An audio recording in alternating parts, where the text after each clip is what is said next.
Total Smith here. Make sure y'all subscribe to my boy Downtown Deuce ASAP. Come on, man. Destination restoration. Destination restoration.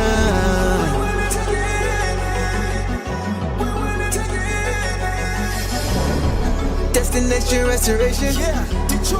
Destination restoration. It's our time. Can you feel the elevation? We on a mission on vacation. Time to create the separation. Championships and motivation. 313 need no explanation. Miss me with all that conversation. We ready for the confrontation. Counting down to our destination. The final destination. Together all the time together. It's us against the world, it don't get no better. We turned it around, that was the beginning. Coming for the crown, you know we winning. Time to put in the work, I'm about to go for stage. Taking our prisoners, it's my time. Yeah, I know that it hurts. Saying break out the church, you don't wanna see me in my prime. The mission is to ring, we're caught in everything. In the city, supporting the dream. Vision new I never seen, we deserve to be king. It's all or nothing, no in between. The clock is ticking and I hope you're listening. Don't touch me cause I'm sizzling. Physicality is tipping and mentality is menacing. The dog pound body's crippling. Now the clock is ticking and I hope you're listening. Don't touch me cause I'm sizzling. Physicality is tipping and mentality is menacing. The dog pound body's crippling. Do you feel the elevation? We on a mission on vacation. Time to create the separation. Championships and motivation. 313 need no explanation. Miss me with all that conversation. We ready for the confrontation. Counting down to our destination. The final destination.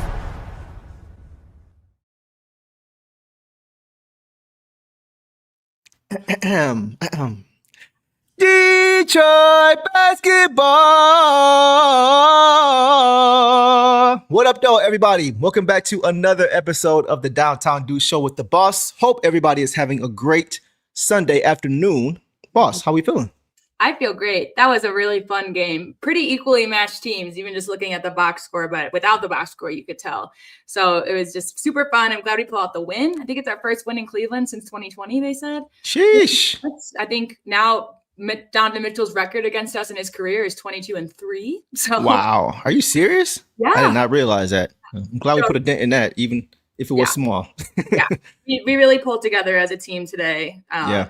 Got the job done. So love it. Absolutely. Absolutely. Wasn't the prettiest game, right? Two quality teams playing against each other. You're going to have runs and things like that. But on the road, this young team showed their mettle, stepped up and got it done when they needed to. So I want to shout them out for that. Chat, we see y'all, man. We see y'all in the chat. It's got a lot of good comments already so far. So you guys on the drill. If we miss you, capital letters, repost, super chat, whatever you guys want to do, make sure you guys do it. And we will do our best to get to you. Seeing some good comments so far. Boss, before we get into this game, let's talk about the results from our recent funding that we've gotten over the last month regarding the Ron Holland Foundation. Got some great results with that. So I'll let you take it away. Not even the last month, just the last 2.5 weeks, the last 10 games, guys.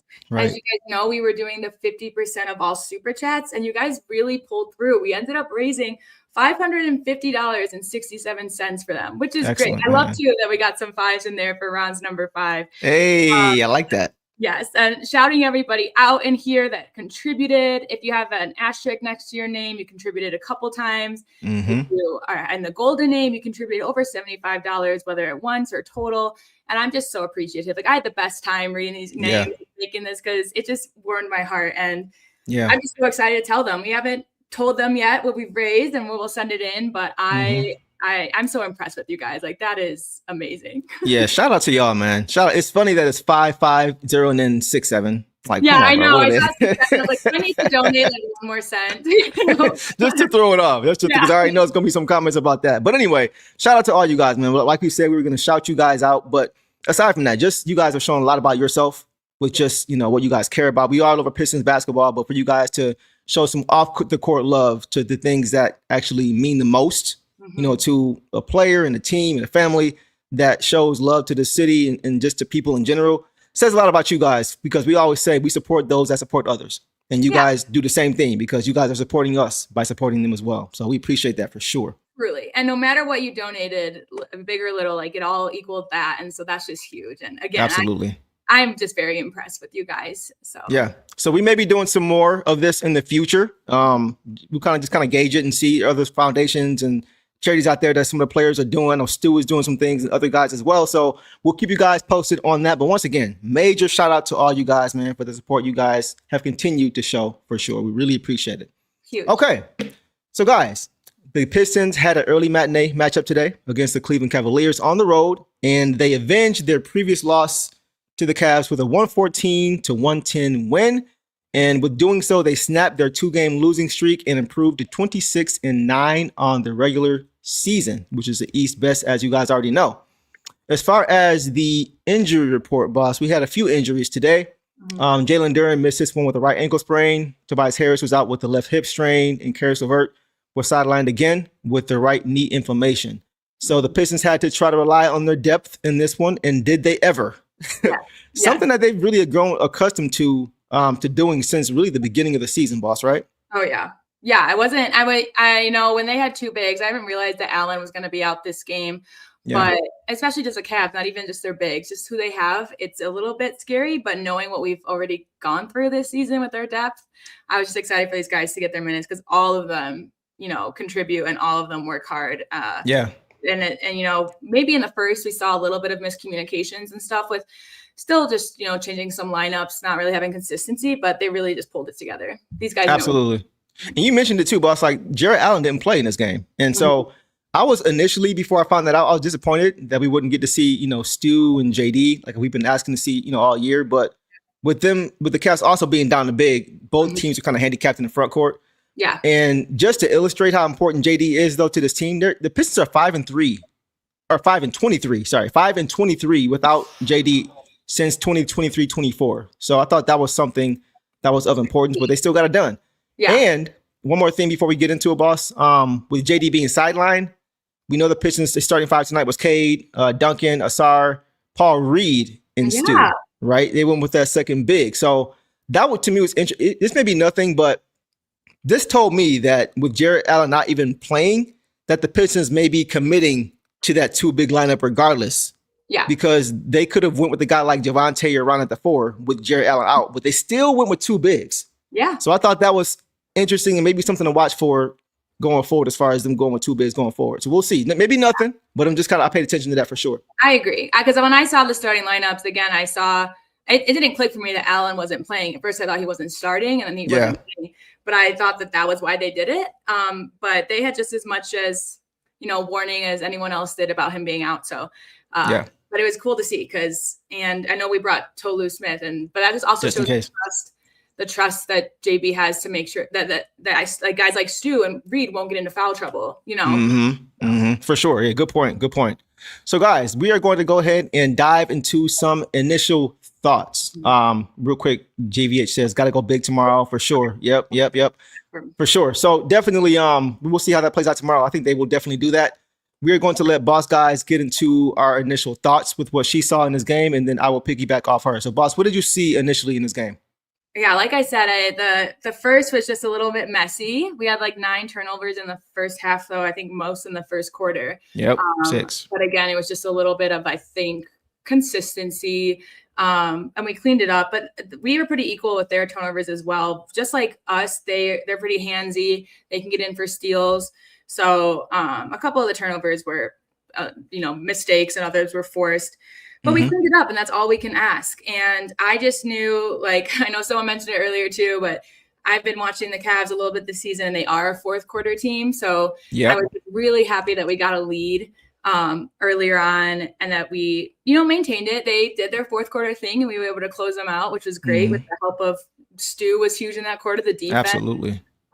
So it was just a really fun game. I really liked the way we played, just as much offense as defense, and that's all you can ask for. For sure. Chuck Brewer says, was there any word on how long Duren is to be out? I've gotten out of the loop. So we know for sure he's not playing tomorrow. Yeah. I would imagine him being out for close to a week, something like that. He's kind of still being reevaluated. They don't really have a word as far as to what his window is yet. So usually that means to me at least a week, and they'll kind of see and go from there. But they showed tonight that despite their record without him, since he's pretty much been, 2023-24, they haven't played well without him. But tonight they showed that they can still get it done. And that's encouraging because of our depth. We always talk about our depth. So Paul Reed did his thing for sure. Go ahead. Yeah. Hi, Tom. What up, though? Hey, it's funny. I saw him. I think he tweeted it that he had to wake up at 4 a.m. for this game because of the early start. So he did tell me he missed the first quarter, and he's glad that he did. Like, you ain't really missed much, bro. You ain't missed much for sure. But 100%. Go ahead. Yeah. Especially with the during there, I just want to say, just against the Cavs, like of all teams, this is still like their record has dropped a little bit. They're definitely not off to the hot start they were last year, but this is still a very good team. They have weapons. I mean, in Garland and Mitchell and Hunter and Mobley was on the perimeter because we would have let him into the paint. And Merrill can get hot. And I like their young guy, Jalen Tyson. Like these guys, they have young weapons too, just as much as they have their vets that can do damage like Mitchell. 100%. Yeah, for sure. I thought the effort was there to start the game. It just wasn't coupled with execution. Right. They battled, right? You saw them on the glass battling, trying to get offensive rebounds. On one possession, they had like 3 or 4 and just couldn't put it in the hoop. So the energy was great. It was just the cold shooting and the turnovers, especially those turnovers. They couldn't throw it in the ocean in the first quarter. They were like 7 for 28, I think, overall in the first quarter. They were like 3 of 15 from 3.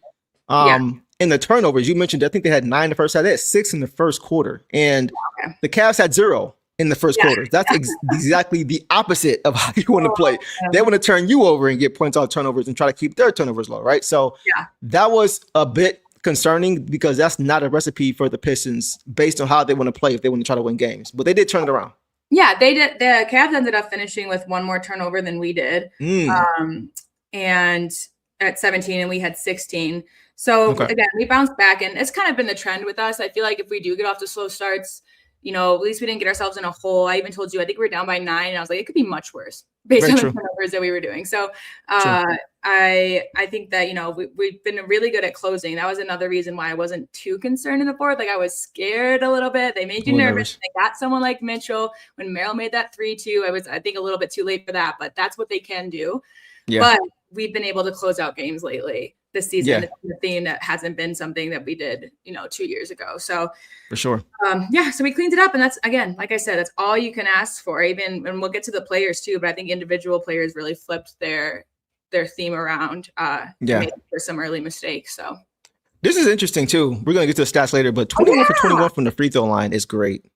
That's great. The fact that we're getting there a little bit more, looks like now, getting a little bit more respect, but also the fact that we're knocking them down. I think we're towards the bottom as far as free throw percentage for teams overall. Yeah. So this is the last couple games, actually, we've been shooting the ball pretty well from the free throw line, and we needed pretty much every single one of those tonight. So even if we don't go 21 for 21 every game, if we can stay close to 80%, 75%, 80%, that'll be great and go a long way for us long term for sure. And I agree with organic here. Cade has been getting a better whistling. Yeah.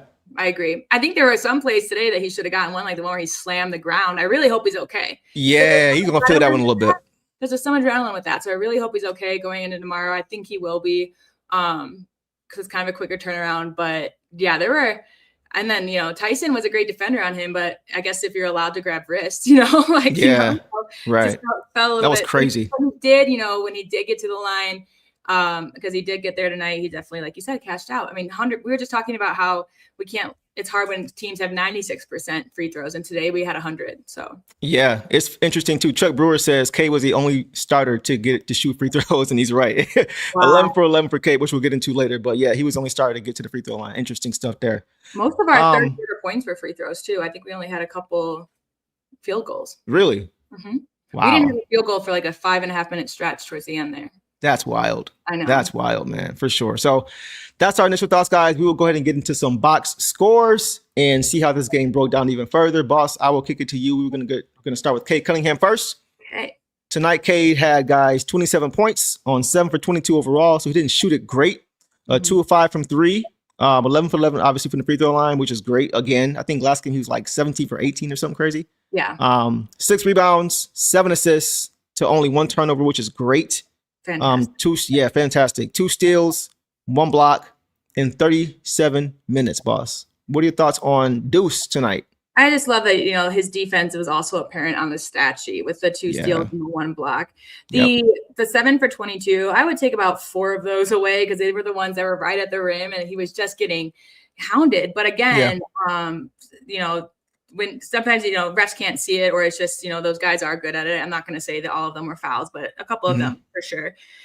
He just got the job done. He had our first 8 points and a block in the first quarter to get us rolling, just set the tone. 37 minutes it's not 40 minutes, but I would like to see him below 35. Yes.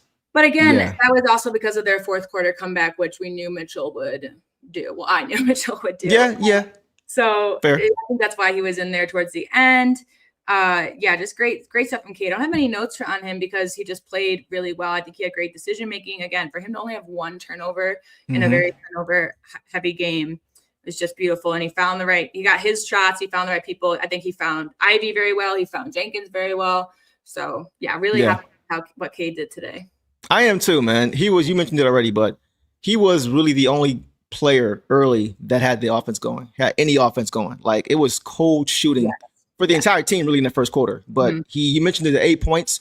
The Pistons only had 19 in the first quarter. Yeah. And he had 8 of them. So knocked down both of his threes. You mentioned the defense too. He nearly plucked Donovan Mitchell in the backcourt. He was just hounding him. You could just see once again, just exerting that energy and effort on both sides of the court. The biggest thing for me, boss, in this game when it came to Cade was just his instincts. His instincts. And we'll get to Thugway first. Thugway says Deuce was hitting free throws and only 1 bad turnover. He was fierce on defense, save a couple plays during the he was great. The 2-way play was great. But for me, boss, it was just his instincts. Yeah. Because the Pistons, I think they had a double-digit lead going into halftime or close to it. And Donovan Mitchell, you saw the switch kind of get flipped on by him in the second half early. He tried to kind of take control of this game and get him back into the game. The Pistons had it was 10-point lead. It was cut to about 3 in about 2 minutes. He only had 7 points in the first half. And he only had 7 in the first half. You knew it was coming. So you knew that was coming. But the thing is, Cade knew it was coming too because Cade responded like immediately. That's the instinct I was talking about. As the leader of this team, he upped his aggression as the guy to go mano a mano with the other guy. He saw that Donovan was trying to get him going, and he was like, "No, I'm gonna be there for my team too." And he stepped up and got more aggressive and put his imprint on the game. And he started playing much better, getting buckets even more. So Donovan Mitchell, guys, and Cade Cunningham are number 1 and 2 in the league in fourth quarter points. Overall. So I figured if this game got close, it could be fireworks down the stretch. But both guys stepped up for their respective teams. So I want to give Cade credit for just being there in the moment and being present for his team as the leader to kind of respond to what Donovan was doing for his team. Right. Yeah. That was important. And I think it's just, like I said, like you just said, just when it mattered most, he stepped up. But we knew that he would. And he just got the momentum back after, Mitchell tried to take some of it. Yeah. So again, just really, we have a tough time against Mitchell. Like I said, 22-3 in his career, even when he was with the Jazz, that's what he is against us. And they have Garland who had great finds as well. They're very reliable people, but Cade showed a lot of trust in his teammates as well, I think, out there by getting them the ball or switching with them and relying on them to help make the play. So.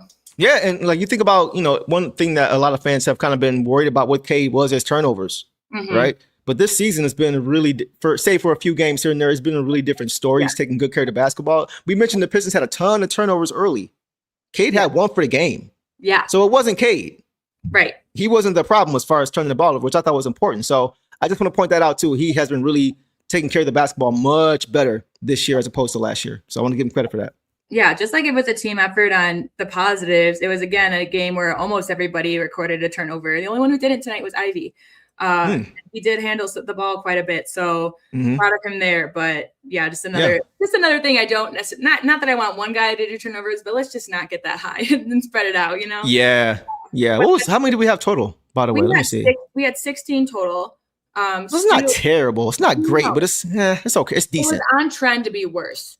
Yes, we with 5 or 6. Absolutely. So it was on trend to be worse, and we pulled it together. But again, this is also some of those turnovers later on. I think were more forced. Because the Cleveland Cavaliers they're fast, they're handsy, so you're gonna get turnovers with them. Yeah, for sure. Patman says seeing Ivy smiling when he hit that 3 though was good to see. Yeah, the confidence is starting to slowly come back. He's getting there. He's getting there. It may not be as quickly as people want, but as long as these guys are peaking at the right time, which is, come spring, we'll be in good shape. So we'll leave it there with Cade, guys, and we will move on now to Duncan Robinson, boss. So tonight, Duncan had 12 points on 5 for 11 shooting, 2 of 6 from 3, 2 boards, 3 assists, 1 turnover, 2 steals in 30 minutes, boss. What did you see from Duncan tonight? I liked what I saw from Duncan. He had, in the first, one of his best plays was he had a great cut when Stu was in trouble. Like, Stu had Mobley on him, and he made it easy for Stu to find him, which is just hard to do, and got it in. I feel like his his paint presence is a little better than his three-point shooting. I think me and you touched on it at the end. We were wondering why he was in some crucial moments, because he's not, we rely on defense in those moments. But I think it's because he did a great job he only had 1 turnover as well. So he did a great job of taking care of the ball, spacing and moving the ball, and then just finishing. I think he made very good decisions tonight. So I think that's why he was in, even though I would have preferred a defender as well. But the 2 steals, like he just all out effort again. So I really liked what I saw from Duncan tonight. Yeah, I think what you want to see from him is what you got. Yeah. Right. As far as just how he's going to play. I thought he was solid tonight. I didn't realize he almost shot 50% from the field. I didn't realize that. It felt like, I think a lot of that, though, like you said, was just from getting easy baskets, just from cutting to the hoop, just having the awareness of knowing to make yourself available when, when the ball gets picked up and the offense just gets kind of stuck. That was important too. It was Tim Hardaway-esque to me. Like Malik Beasley, obviously came in clutch, but he was more just stayed on the perimeter. And I just think that Duncan has been moving around a lot more, which is something we saw more from Tim to make the right decision to get the twos when we needed them as well. But like you said, solid.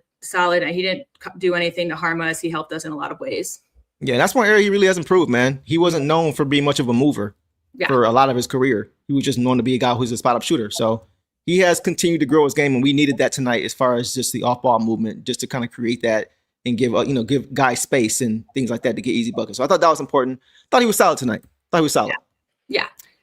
So we'll leave it there, guys, on Duncan, and we will move now to Ausar, backbone of the defense, Tasmanian Thompson, boss. Tonight, Ausar had 8 points on 4 for 9 shooting, 0 of 1 from 3-point, no free throws, 8 boards, 2 assists, 3 turnovers, 1 steal, and 1 block, boss, in 22 minutes. What did you see from Ausar tonight?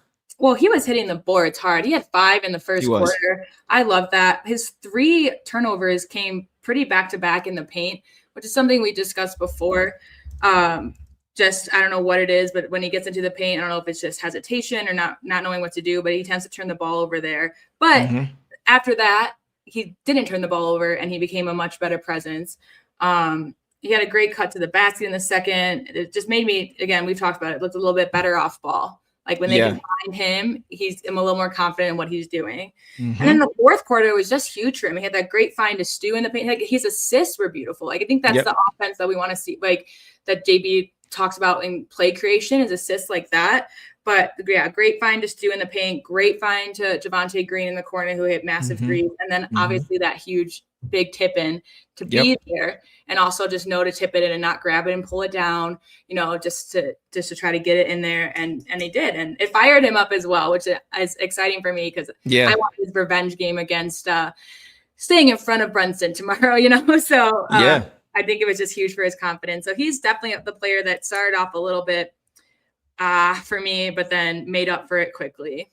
Yeah, it definitely was a tale of two halves. Yes. Mixed bag for sure. It looked like it was gonna be struggle nation for him tonight early in this game. I mean, he really did struggle, like you mentioned. 3 turnovers in 3 minutes. That was tough. And it's just the dribbling into traffic that causes a lot of I've said it before, and boss, we've said it. I just want Ausar Thompson finishing and not creating. I want him doing a lot of what Duncan is doing. I think he can learn from Duncan as far as just moving without the basketball, because he's so athletic. He's so fast. He's a blur. So I want to see him in the half court, continuous movement coming off curls, coming off screens, not even just to shoot, but just to create space and just to make the decision out of it, right? Just whether you get into the rim or finding guys like he did with Stu, like you mentioned, or just that kind of action, I think is best instead of him trying to use his ball handling, because it's not really tight enough to consistently have confidence in it, Yeah, and like we talked about it too, the board and push, because again, he was hitting the boards and JB wants him to push. I think for his sake, he just needs to get rid of it before he gets to the paint, and then he can move off ball and let, whoever's, Cade or Ivy or even Duncan, like just kind of, because Duncan was doing well finding people after he got the ball too. He did. So that would just be my thing for Ausar. Just don't pick up the ball in the paint. Figure it out. Get across half court. Yes. Yeah. That's cool. Yeah. Get the defense on their heels and then find your facilitator, find your playmaker, right? Yeah. Find your ball handler. That's the key. So I totally agree with you there. So he had a great he definitely rebounded well after having a tough shot and the tip in late. Like you mentioned, him being on the boards. 8 boards is great. That's what you love to see. So, he did do some great things. And somebody mentioned it too. He does do a lot defensively that doesn't show up on the stat sheet. And I want to give him credit for that. He makes a lot of heady plays. He covers up a lot of mistakes defensively, sometimes a lot of breakdowns that he's able to kind of get over and hedge and prevent the pass from getting there. Like he does a lot of things like that doesn't always show up. Yeah. It's just the things that really hurt our style of play, which is just turning the ball. Because when you turn it over, as good of a defender as you are, if you're turning the ball over offensively, now you're hurting our defense. Right. Especially against teams who like to run, because now you got to rely on your transition defense off of your turnover. So that goes into it as well. You can help the defense by protecting the basketball. So that's the biggest thing with him I'm worried about. But once again, mixed bag. It wasn't his worst game. He made some big plays late, and we needed him. So I'm going to give him credit for that for sure. Yeah, so definitely. Yeah, we'll leave it there, guys, on Ausar. And we will go now to B-Ball Paul, who got the start tonight, guys. So Paul Reed tonight, guys, had 8 points on 4 for 9 overall, 0 of 1 from 3. 8 boards, 4 assists, 1 turnover, 1 steal in 30 minutes. The most he's played in a while now, boss. What did you see from B-Ball Paul tonight? Just again, being where he needs to be, like crashing the boards. And he had, his stat line is basically identical to Ausar's, but he had 4 assists too. I think he just reads it all so well. Yeah. I was kind of bummed the 3 didn't go in. I think it was like an in and out because he was someone who, we talked about it, Cade was getting double. They couldn't really, other guys open it up for him, but he started it by, hitting that nice 15-footer. No one, they weren't expecting him to pull up like that. He hit a couple of those. He was on the rim. Just, getting to the boards, getting to the loose ball. I think he had great defense on Evan Mobley. Like he, oh my goodness, he had his first foul to like the second quarter, I believe, and then he only ended with 1. That's crazy. 30 minutes is our big guy against, their guys who are like B-Ball Paul or Evan Mobley or DeAndre Hunter is another big guy. He's not really, that's all them going down low because Reed and Stu basically kept Mobley out of the paint. Yep. Mobley's points came from the 3, and that was big. And again, Stu had just as good as defense on him, but I was just really impressed by what I saw from B-Ball Paul because he also made all the good decisions. 1 turnover, which, they just all seem to have today. 1 steal. Yeah, I mean, just his effort, man. Yes. He's a spark plug off the bench. Great effort of finishing around the hoop. Keeping possessions alive, man. His offensive rebound, just crashing the glass, just being a force in the glass, man. And he made I thought he made really good decisions, boss, out of the short roll, off the catch and the pick and roll. Yeah. Just making the right pass, whether it was finding an open shooter or whether it was because they ran the zone a little bit tonight too. You noticed it, and he made some good decisions. And they left the lane open when he had the ball at times. So he made a lot of good decisions as far as faking the pass and getting to the hoop and finishing himself. I don't think a lot of guys even now still understand or realize how good he is. He can do a lot of things for you offensively. It's just that he doesn't get a ton of minutes every night, so it kind of gets lost. And his layups aren't just like hop up put-ins. Like he's going around the defender, whether it's his footwork or with his hands and laying it in with left, right. Like he is very smart in that aspect. Yep. And this is once again why I want to see JD and Stu play. We talked about it. What's going on, Camille? Definitely want to see him probably get more minutes. And we'll see that, if we got those 2 and JD and Stu playing. So exactly. He needs more minutes. He deserves more minutes. He whenever he's called upon, whether it's, extended minutes off the bench or when somebody's hurt like JD and he's got to start. Every time it seems like he shows up and gives you what you need. So it's very good to have a guy you can rely on. Heisenberg says they left him alone at the top of the key. He was like, okay, don't mind if I do. Exactly. Yeah. I don't think they realize Heisenberg that he can shoot out there. It may not be textbook form. We talked about it, but hey, it goes in. It goes in. So he's going to make him respect it. You mentioned the zone. Once him and Daniss were in together, started hitting, and Cade was in too, then they had to go back to man-to-man. Exactly. They couldn't just, do zone and double Cade anymore. And now, and I'm sure you'll talk about it more too as we get there, but now there were other shooters on the floor that they had to be more concerned about than just Cade. Great point. Shout out to the super chat from Camille. We appreciate you, brother. 100%, man. You always showing love. If you got any more comments, let us know. We'll get to you for sure, man. But yeah, good night from B-Ball Paul, man. It didn't show up as a ton of points, but once again, the impact was there. He was able to impact the game on both ends, even though he wasn't scoring in bunches like some guys did tonight. So we'll leave it there with him, man. Good game from him as well. Boss, let's go ahead and go to our last starter now. Isaiah Dog Pound Sr., Defensive Player of the Month, the Enforcer, whatever you want to call him, man. Defensive Player of the Year candidate, All NBA defense, whatever you want to call him. Isaiah Stewart, man. 8 points tonight, guys, on 4 for 7 shooting, all of 1 from 3, 3 boards, 2 assists, 4 turnovers, which is high for him. Yes. 2 steals, 3 blocks in 31 minutes. Take off, boss. I think there might be a stat adjustment because I have him down for 4 blocks, but really, man, ESPN be shorting these guys, man. I mean, well, no, the NBA has 3 blocks as well, but they have 3. Okay, like I watched him do 4 blocks. That's what Chris said. Chris said 4. So maybe there's some deflections or whatever that didn't count as a block. Who knows? But like you said, the turnover is rare for him. But again, that mostly happened under the rim. When he would just go low, that's the only way they could stop him was hitting it out of his hands. So again, I don't necessarily blame him because he was being super aggressive. Just great defense on Mobley, huge offensive rebounds and putbacks. So they had 10 offensive rebounds in like the first half too, which is I think by like 9 minutes in the second, because I remember Kelser bringing that up. Like that's a whole game's worth, Yeah, that block on, I said block and I don't know who he blocked, but block on Mitchell, perimeter shot, that one in the third. And then again, great defense on Mobley, forcing the turnover and keeping him out of the paint. And then the block on Mobley, which was great to see. That's a tall guy.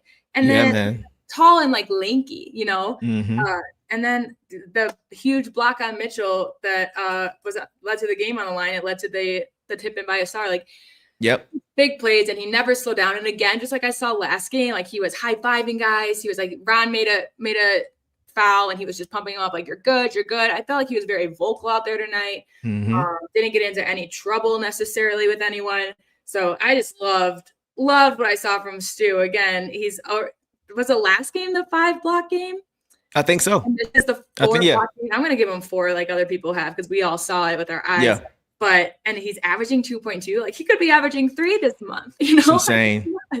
He's second, I think, in the league this month in blocks. Yeah. Or last month. Behind. Oh wait, no, that's behind Huff. But he was also second. He's second in the league in total blocks behind Wemby. Yep. Wemby. Crazy. Crazy. Like, yeah. Talk about different types of prototypes as far as bodies. Body wise. That's insane. It ain't like he's tall and lanky and. Nah, man, he's 6'8", doesn't have a crazy bounce. He's just a smart defender. He just knows how to play defense. See, Mike, he was just incredible. Yeah, absolutely. So I'll start with this, boss. I'm going to give him some credit here and go and just show you guys this. Guys, Isaiah Stewart right now is 10th all-time in Pistons blocks. He's the youngest player to get to 400. 400 already. And he's incredible. You guys see the list to the right of guys ahead of him. You got Max Heel, you got Tate Prince, you got Sheed, Sally, Lambeer, Bob Lanier, Dre Drummond, Terry Tyler, and of course, Big Ben, right? But for him to be on this list already is incredible, especially given the fact that he's not a freak athlete or had just a crazy size or crazy wingspan or anything crazy. He's not a starter. And he's not a star. That's the crazy part. He's not a starter. He's not a starter. Those guys were starting unit level. Yeah, 100%. So that's just crazy. Like tonight he just continued to show why he won that award of Defensive Player of the Month. And I think we both said it, he's got a great shot to win the DPOI.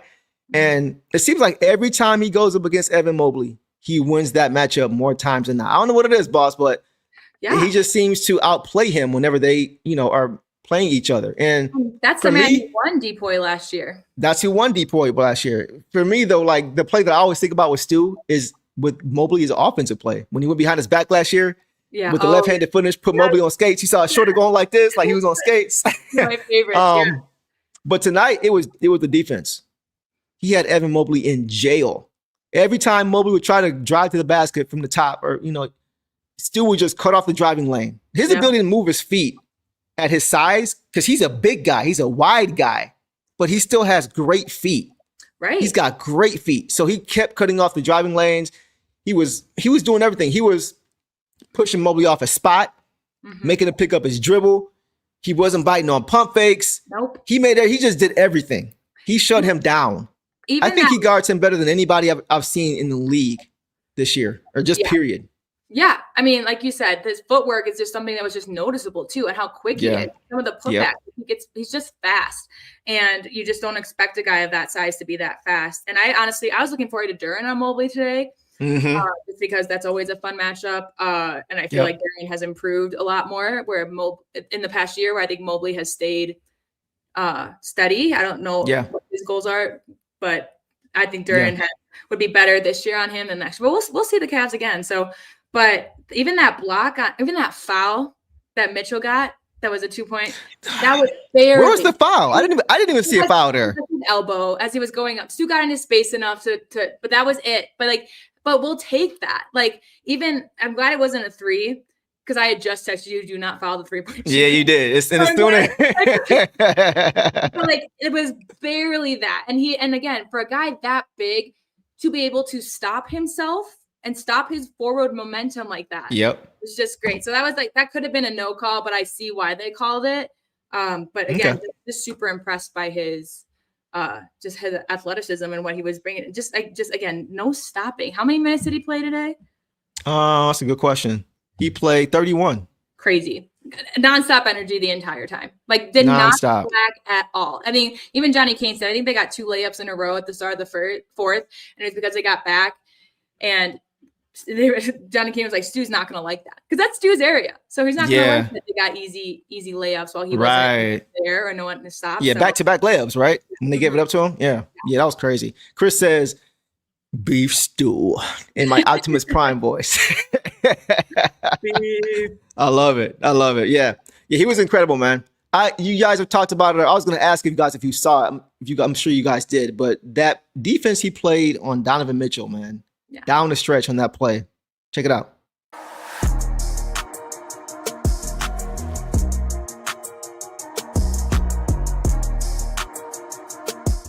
That was the tail end of it, because he had him isolated. Like, he had Stu on an island, and he tried to use it in and out dribble. Like, Stu was not biting on anything. He was just moving his feet, staying there, to the point where Donovan Mitchell found himself in the post.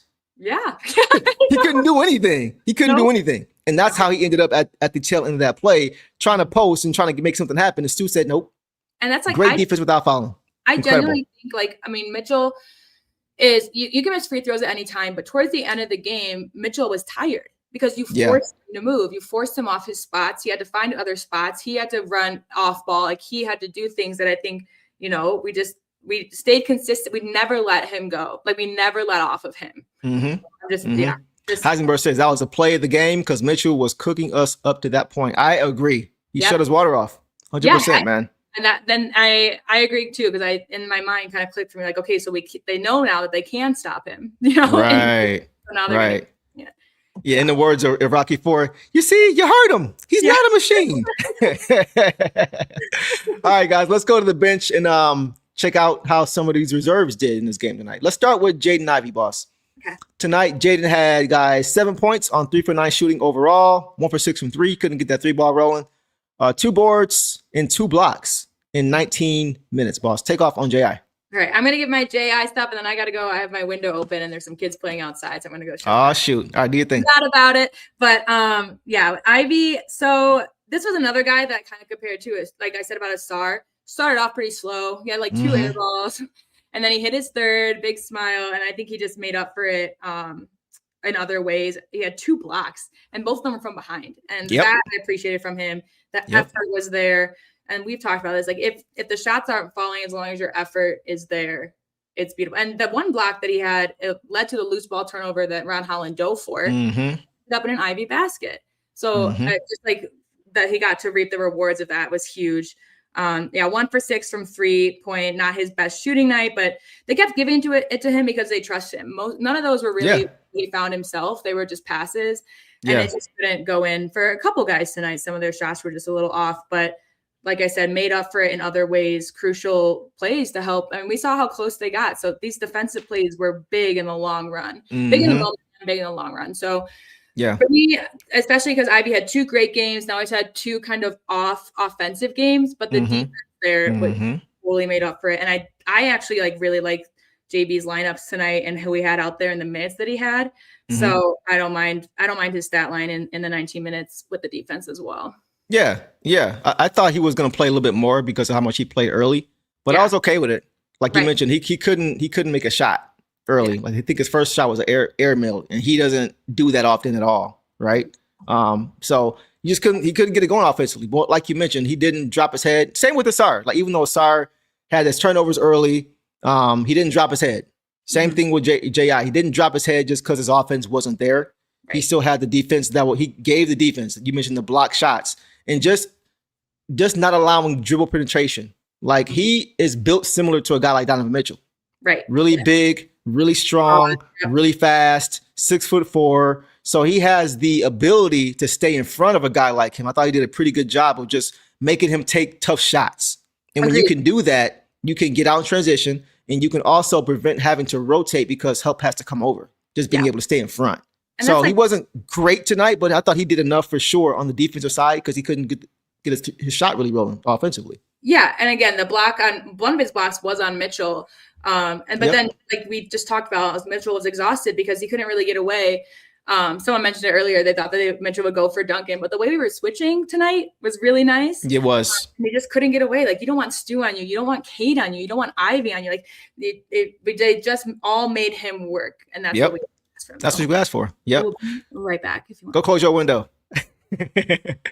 All right, guys. Let me see what you guys thought about J.I. tonight. Let's see. You guys say defense counts. That late 3. Yeah, the late 3 was good. Like that's his spot. Like you can see he's getting more confidence as far as just taking more shots. It seemed like for a while as he was coming back that he was just afraid of stepping on toes, and he was moving the ball at times when he shouldn't even have been moving the ball. Certain times I've seen in previous games in the half court where he catch the ball, single defender on him, and he move it to Ausar. Right? We talked about how I wouldn't have a guy like Jaden making plays and trying to get downhill with his ball handling as opposed to a guy like Ausar. But earlier he was just very passive and hesitant. But tonight, even when the shot wasn't falling in the first half, he was still shooting it. He was still getting shots up, and a few of those rimmed out.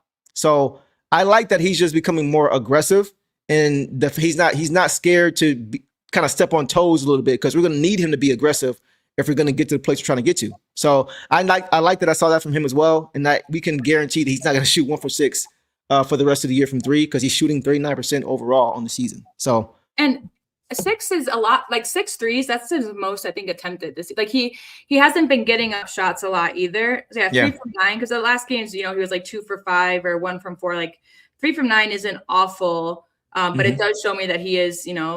They're giving confidence in him to shoot the ball, and he's going to he's going to take it. You'd rather that than, like we talked about, some of the indecision. Like he just went for it. He made up his mind. He did it, and it just didn't work today. But I'd rather that than the hesitation or the giving the ball up and maybe a turnover. Exactly. Again, he had been 20 minutes as a guy that, did bring the ball up a few times that have no turnovers. He took care of the ball really well. And he was part of that lineup, boss, in the second quarter that helped them build that 10-point lead, turn that 9-point deficit into a 10-point lead. It was he, along with Cade, Daniss, Javonte, and Stu. That was the 5 they rolled with. Yes, that's a small lineup, but they got guys who are strong, who are physical, who are fast, and who can stay in front. And I thought that was the key. That was the key to it. And we talked about it too with when we talked about whether Daniss or Sasser, or Ivy and Sasser, or Cade. And we had Stu in there as a big guy, but he's not big like Mobley. He's not tall. And then Javonte. So again, it's when we have good defenders. And I think a big part of it too was that we were keeping them out of the paint. Yep. A lot of the shots came on the perimeter or the mid-range. So all of those guys I would trust as a mid-range defender. Yeah, for sure. It's good to have options. Yes. It's good to have options, man, for sure. All right, guys, we'll leave it there, and we will move on now let's go to Ron Holland, boss. Okay. Ron Holland tonight, boss, had 8 points on 2 of 7 overall, 106 from 3, so he also couldn't get it going from three-point land. 350 from the free throw line, and 10 rebounds. That's the biggest thing for me. 10 rebounds, guys, tonight from Ron Holland is huge. 2 turnovers, 2 steals, and a block in 18 minutes. What'd you see from Lil Ron tonight? Yeah, he hit his first 3, and I think that's why he just kept trying. And I don't mad at it. JB would have a problem with it. A few of them were pretty close too. Just the boards. I'm really shocked that, again, the team effort. We got a lot of 8s. No one got a double-double because everyone contributed, and I just love that. He had great defense on Mitchell, and that was right before he hit his 3. He had just checked in the second and just immediately. Yeah. And then, just the hustle, the diving for loose balls, the rebounds, and that block on Tomlin. I am so glad that they opened that because he did get ball first. Just aggressive, unafraid, energetic, just always, always plays the Ron Holland way. And today he couldn't get it going necessarily in terms of points, but he did hit his free throws, which I appreciate from him, right? Did he have free throws today? Yeah. Yep, 3-3. So just the field goals a little bit, but again, 2 steals, the block, really, really good defense staying in front of guys when they have some quick guys on their team too, but our guys are just as quick, if not quicker. So Ron just never gives up, and he's just been showing out. And I just love seeing him out there because he's just going to bring the energy. One of those free throws was off of the and one that he had. Yep. Which was really pretty and nice. Yeah, nothing bad to say about Ron. Just great defense again, and the boards, those boards.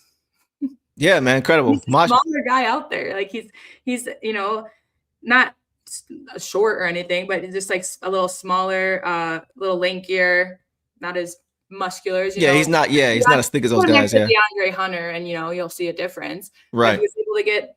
I'm gonna see. He had the most boards between both teams. Yeah. Most of the game. So that was great to see from Electron, as Mousher coined the phrase. I like that, Electron, for sure. Yeah, he's a spark plug. He's a spark plug, man. He plays to his identity every game. Like, what you're going to get from Ron every game, whether it shows up in the box score or not. The effort's going to be there. The gritty mentality. He was diving on the floor for loose balls. Yeah, like he's just a playmaker. He was great on the offensive glass too, boss. We see the rebounds, but the offensive work he did along with guys like Paul Reed was big. He also played good defense on Darius Garland. We talked about it before. The way Ron's 6'7", 6'8", but he has the foot speed to be able to guard smaller guards like Darius Garland, like Peyton Pritchard, like Tyrese Maxey. Like, he's quick of foot to be able to stay in front laterally. And when you're as tall as he is, it makes it hard on guards who are shorter to get their shot up, to be able to make the right pass, for it to get through. So I just like his ability defensively to be able to guard not bigger guys, because he's versatile defensively, but he can also guard on the perimeter on an island, and you're comfortable. And I think that's important for him as well. And I mean, for us to, call out his perimeter defense and his rebounds means that he's everywhere. Why y'all calling me out, bro? Why I gotta be a jet pilot tonight? It's all good. Go ahead, boss. No, I'm saying, like, just for him to have the perimeter defense, but also secure the most rebounds, is that he's right. Good point. Where he needs to be. He's an energizer guy. Like, he never looks slow or anything. So yeah, just loved what I saw. I'm excited to see him tomorrow. He gets me excited for more. Yeah, man. Like, did you see that elbow by DeAndre Hunter? He was frustrated. It was a tech. Well, they gave it to. So that one just reminds me of the one that who was trying to. Oh, was it Ausar? Someone's trying to swing through and like could not get out. And they get the swing call through, but because they hit it was Ausar and Sam Merrill, and they called it. They called it an offensive foul, but that was the exact same thing that Hunter was doing to Ron. Right. So Ron called for the foul. Yeah, Hunter should have been called for the tech. I think they should have reviewed it to see if he was even more than that with the flagrant. But I just didn't like that there was no consistency in that, because Ausar was just trying to do the swing through that every smart offensive guy does, and Merrill was all over it, didn't get called for a foul, and then by the time his arms were up. So I just didn't like that inconsistency. I didn't see the foul on DeAndre Hunter. That was the thing. I didn't even see I didn't even see a foul there. I saw his reaction because it seemed like he was frustrated. It was the same thing, trying to get the arms up, and Ron's arms were right there, just like Ausar was trying to get him up, and Merrill was right there. Okay, he drew contact? Because I didn't see any contact. Okay, maybe I missed that. That's what I saw, is him drawing contact on arms instead of the ball, and then DeAndre, I got you, above it. So okay. Great Take Debate says, I expect Ron Holland to be locked in tomorrow as one of the defenders who goes at Brunson along with Ausar. I like it. Remember BTA for the Bockers. Yeah. I definitely think Ron's gonna get some time. I think a lot of guys are gonna get some time on Brunson tomorrow. I could see little Cade here and there. I could see some Jaden. I could see some Ausar, of course, some Ron, maybe even some Javonte a little bit too. Go ahead, boss. I think Jenkins will as well, especially. Oh, of course, Tank. Yeah, we'll get to him for sure. He'll just get it in the way because him tonight too. And as you said, we'll go. He was just impressing me with his speed. Some of these guys, I gave props to the Cavs too. Like some of them, despite being our guys staying in front, were able to get shots off, but they were just moving at a really fast pace on both ends, which was just fun basketball.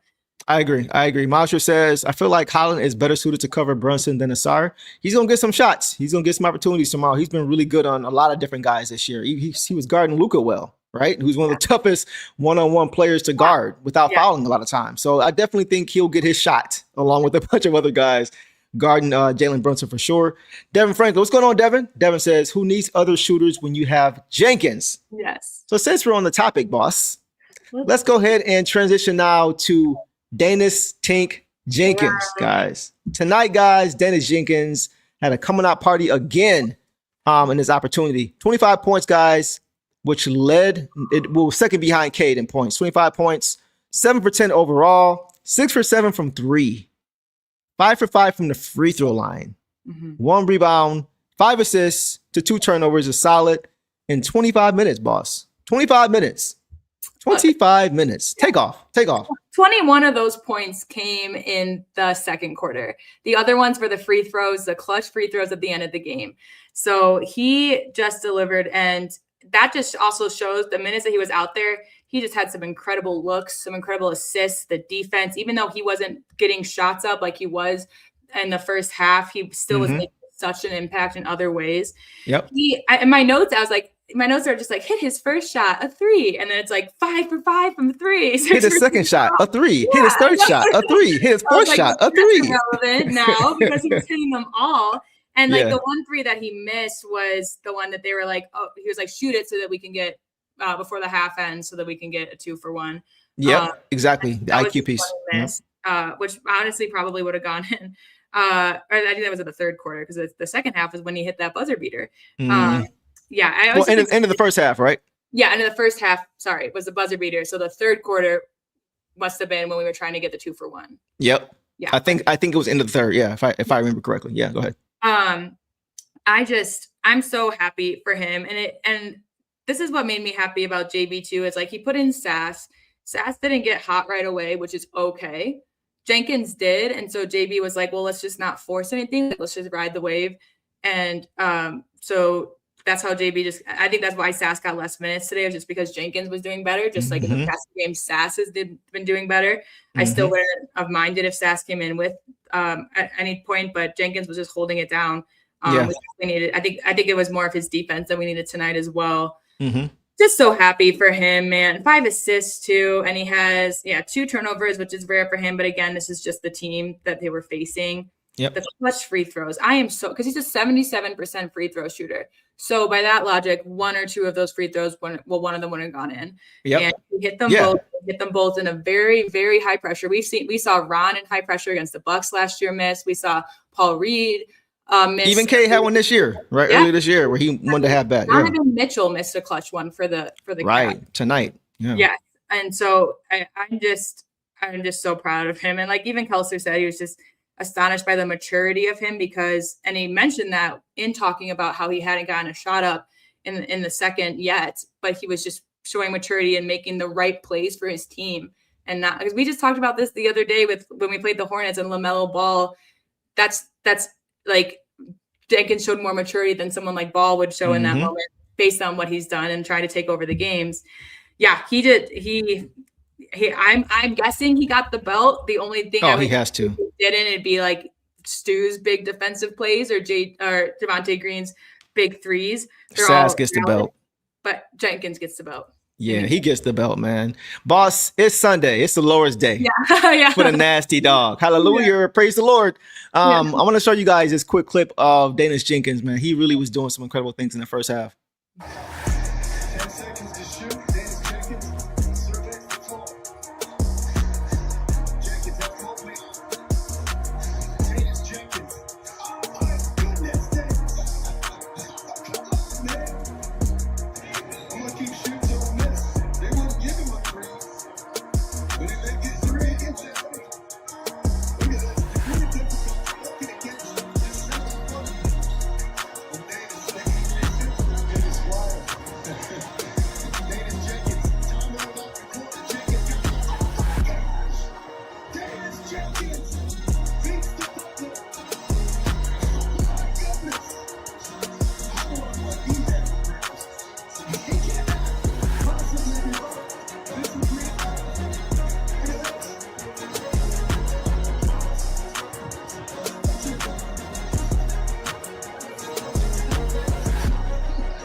favorite part of all that was how he made that shot on Mobley and looked like, man, this dude can't guard me.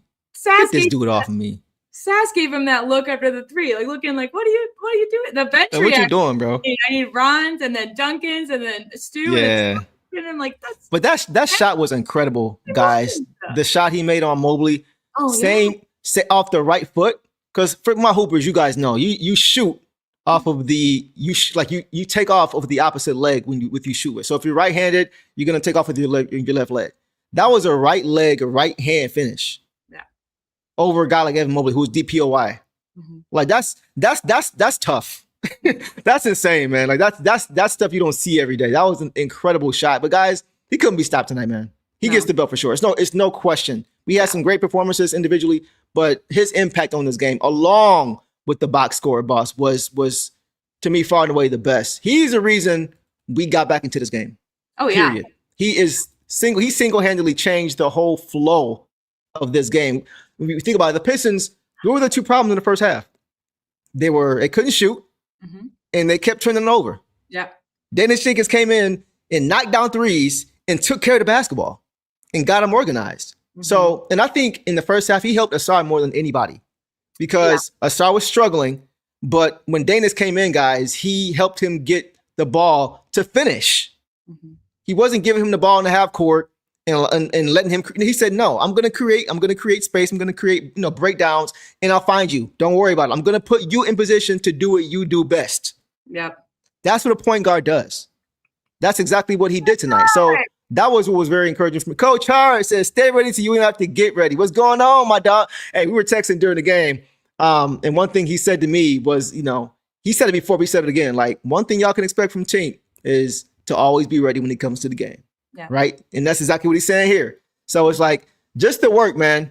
Just the work that you guys have put in, man. Shout out to you, bro. Like, really? If I knew you'd have been here, I'd have sent you the link. You can come on and rap with us. So let us know if you want to. If not, don't worry about it. But shout out to you, man, because Tink was amazing. He was absolutely incredible in this game. And you mentioned, boss, the shots or the scoring in the first half wasn't the same as the second half. That's because the game plan changed. Yeah. The Cavs said, we're not going to allow him to have another 20-point half. Yeah. So they started to take him away. But what did he do? He said, okay, I'll play chess too. He started finding guys. He was still aggressive. It wasn't like he had a bad second half. He still shot, what did he shoot overall? Like 7 for 8 or 7 for 10 from the field? Yeah. So it wasn't like he was just shooting bad. No. He was just adjusting to what the defense was doing and then making the right play. That's why he kept finding Javonte Green in the corner wide open. And he knew the game plan, and he was ahead of it. Go ahead. The Cavs being a fourth quarter team that had these comebacks, he was a major part of why we were able to have a lead going into exactly. Or not, just hitting, just confident. And then again, it just goes to show the trust that the guys then have in you to make the shot, to make the right play. Like you said, the things adjusted because I think the Cavs, obviously, like you said, they picked up on it and they didn't, want him to shoot in the second half. But we just talked about how hard it was for Cade to get shots because there were no weapons for him, and suddenly exactly.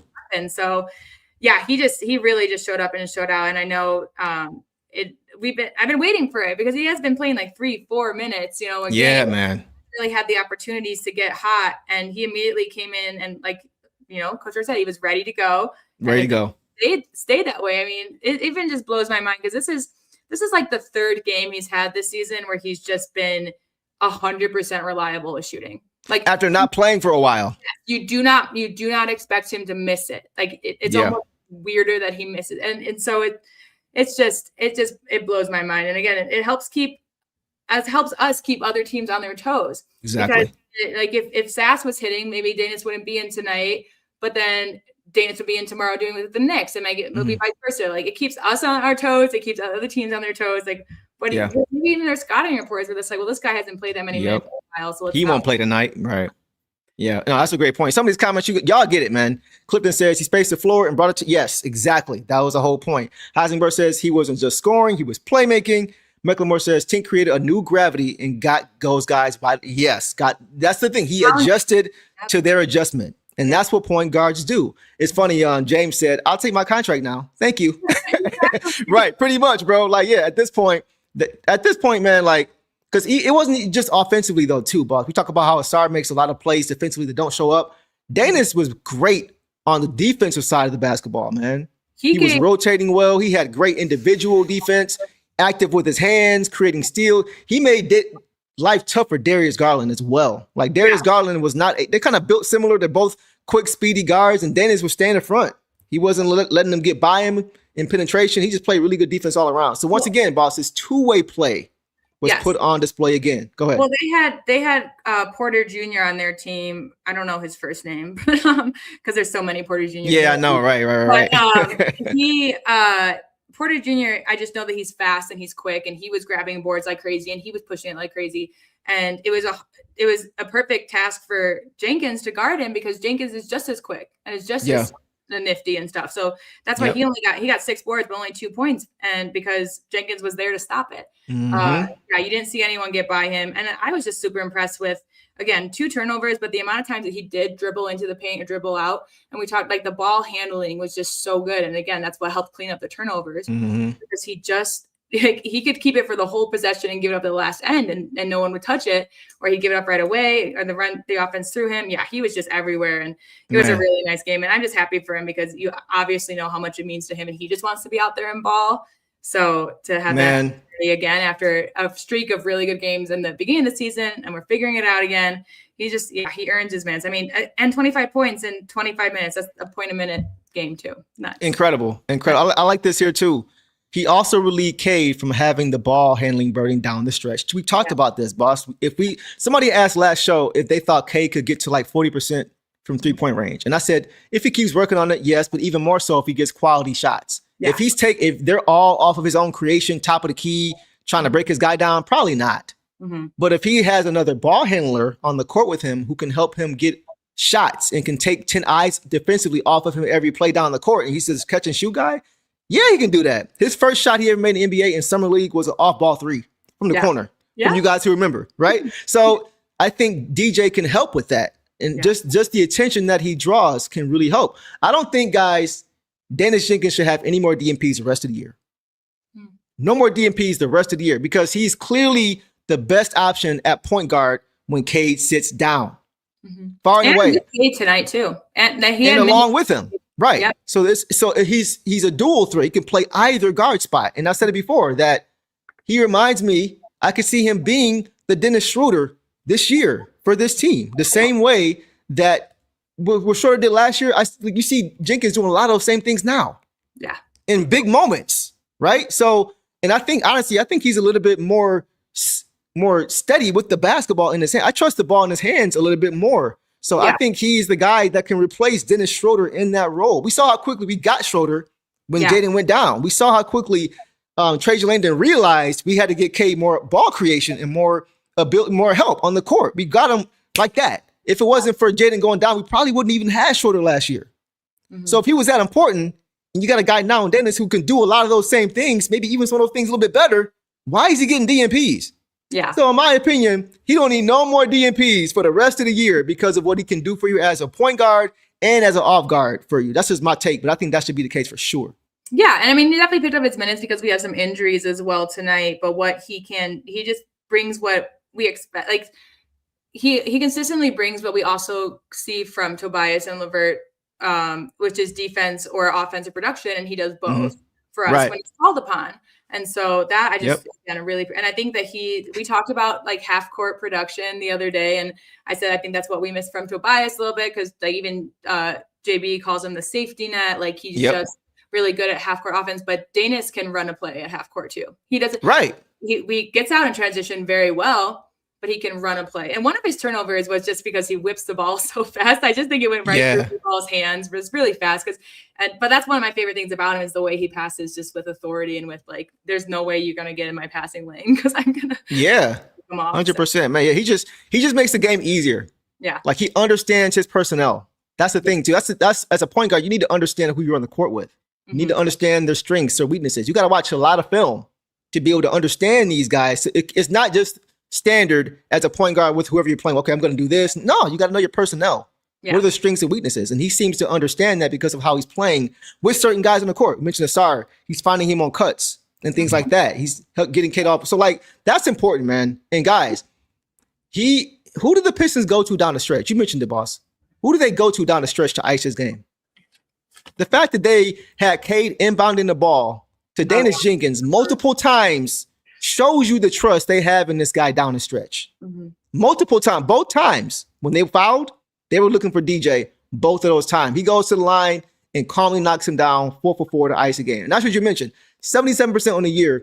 3 out of 4 of those would have got him to 75%, which would have been about his average. Yeah. But in clutch situations, you trust him. He went to the line and knocked him down with ease. Some guys just have it. Some guys don't. That killer mentality, some guys have it and some guys don't. He has it. Like, he's unfazed by whatever is going on in the game. He doesn't shrink under pressure. He steps up to the challenge because he relishes those. He's always been this way.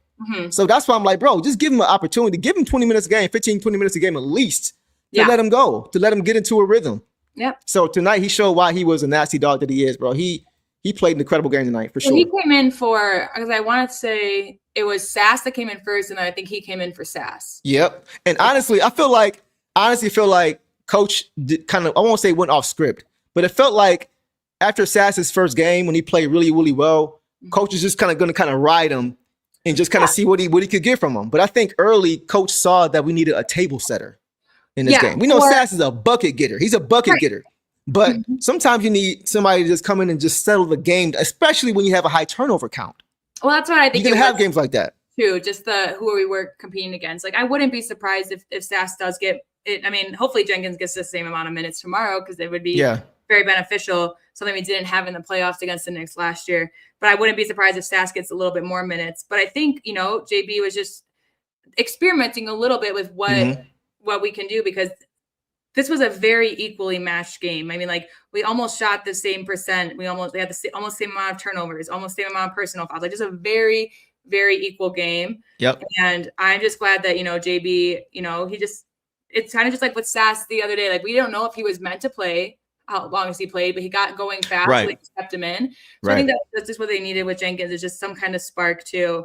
And I think it was just going against the Cavs. I think Jenkins just had the better handle of it over Sass. And we'll see tomorrow what goes on with the Knicks, because I think they have Robinson back. They'll be a little bit of a bigger team, but they just do as much perimeter shooting as the Cavs do. So it'll be an interesting matchup. But it's just like, again, like, it's crazy how we have, like, if we got into trouble or if someone got hurt, I would still be confident putting Sass in with Jenkins. Like, we just have so much depth and so much reliability. It's just so nice, because, again, it keeps everyone on their toes of what's going to happen. Like, who's going to have their hot night? It's always someone else every night. It's a disaster for people who make parlays, because you never know. This got one of the worst. That's a good point. Who's going to have their night? Right. So we could go on and on about him, but I'm really glad that there was another Daniss Jenkins flurry tonight, because he that it can happen. We just haven't seen it consistent enough, because he hasn't gotten more than 4 or 5 minutes. And even then it's like 10, 12. And it's like, and he doesn't get down. Like, he's had stretches of games where he's played well. Yeah. And then you're like, okay, he's going to be a fixture. And he doesn't play for 3 or 4 games. And it's like, he doesn't get down. Right. He doesn't say, no, whatever, man. He stays ready as if he's a fixture in the game. I got to give him credit. Great audible from JB for sure. And this is important too. McLemore says, using Tink allows Cade to focus on being that defensive stopper at times during the game. Right. Because then he doesn't have the ball in his hands every single play. His usage isn't as high. He's not exerting as much energy mentally and physically with the ball always in his hands. It does so much to have another guy in the court who can facilitate and create for Cade. And so we've seen Sass do it, and now we've seen Daniss do it as well. Go ahead, boss. And we just saw Ausar give away a turnover on an inbound to Cade. And so having a guy like Jenkins also lets us have a very, very reliable guy in Cade who will make the right pass and right decision to inbound it. And so, because some people, might be confused why their best player is inbounding the ball when they're going to look for a foul. And that's like that's free throw shooter right there. But he's inbounding just because the Cavs, they just made the right contact with Jenkins too, because they were there. They were ready to steal. So just, again, to have someone that reliable. He's reliable, man. It's like, it comes down to every position. I've seen Ron make terrible inbound passes. We just saw Ausar do it that changed the momentum. And so now we didn't have to worry about who it was, because it was Cade Cunningham. Yeah.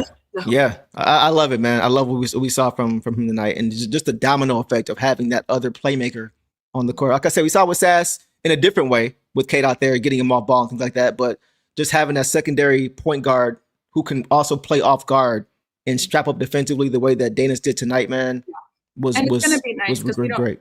We don't know what it's going to be. We never know what it's going to be like ref wise.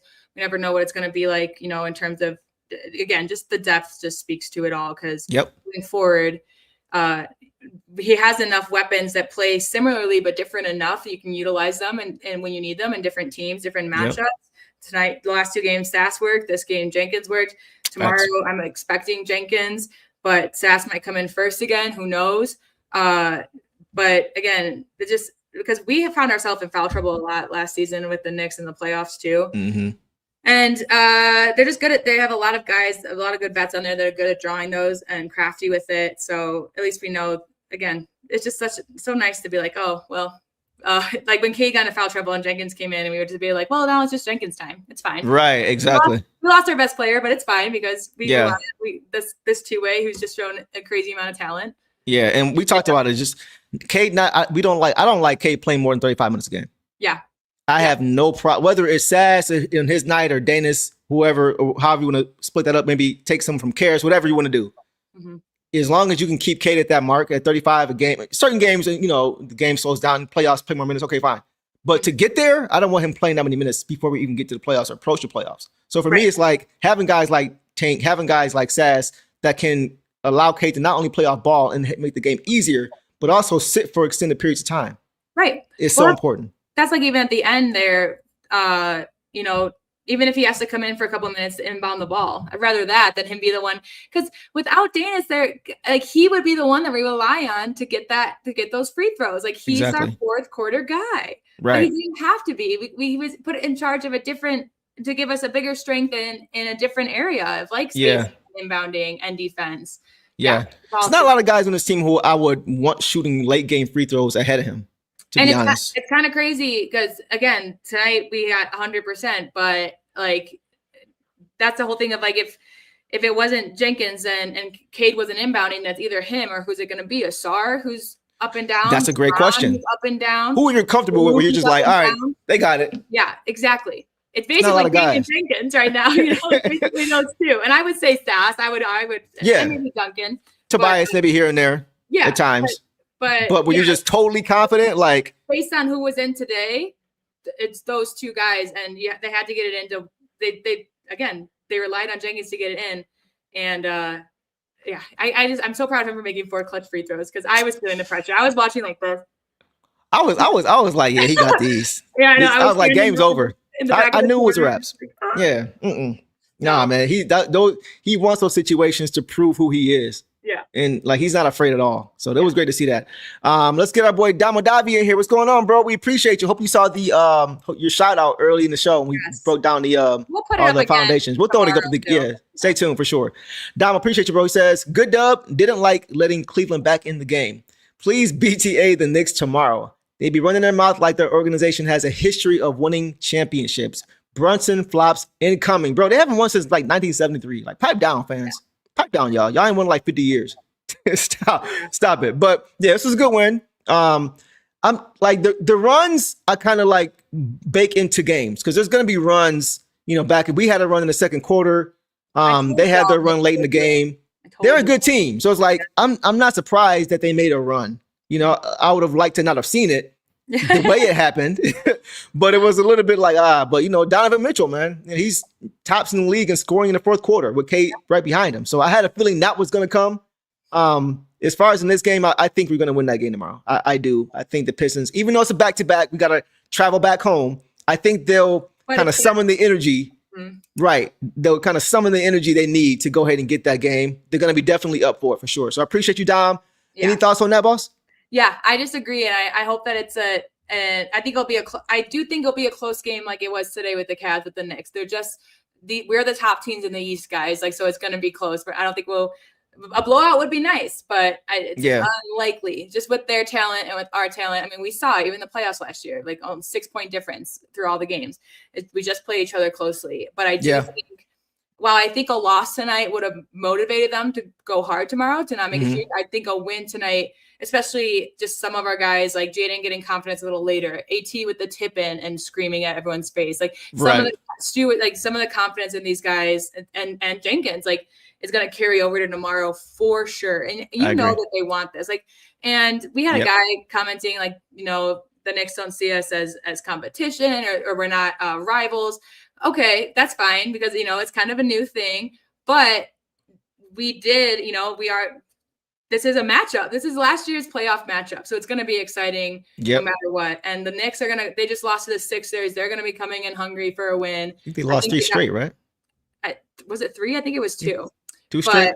That's cool. But so they're going to be hungry though as well. It'll be interesting. I think Mitchell Robinson is back. I don't think they have any injuries right now. It's good to be healthy. I'm going to miss JD a little bit, but we saw Paul Reed hold it down again. Also with one personal foul. Stu gets his matchup with Cat, which is something he didn't get in the playoffs last year. We're going to see some new things. So I'm excited.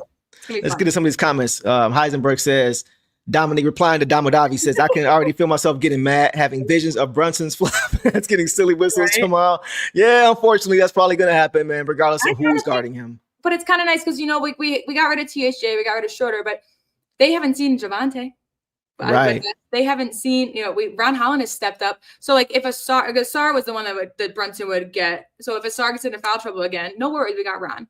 No worries, we got Javonte. No worries, we got Daniss Jenkins. Like, no worries, we got Jaden Ivey who will stay in front of you at least and make it hard. Exactly. Like, some things that because we didn't have a lot of the guys we didn't have with us last year. Exactly. Ivy, Stu, Javonte, Ron's got a bigger role. Paul Reed will be Paul's bigger, stronger. Yeah. So it'll different team. It'll be a little bit different. Well, they basically got, I think Jordan Clarkson's their only difference. I think he's the only guy they really got, right, in the offseason? Yeah, and they're kind of running. Yeah, and Mike Brown, he's not doing anything drastic like Thibodeau, runs his guys to the ground, but they're running pretty consistent. Oh, they got Tyler Kolek. He's a little dangerous on the perimeter.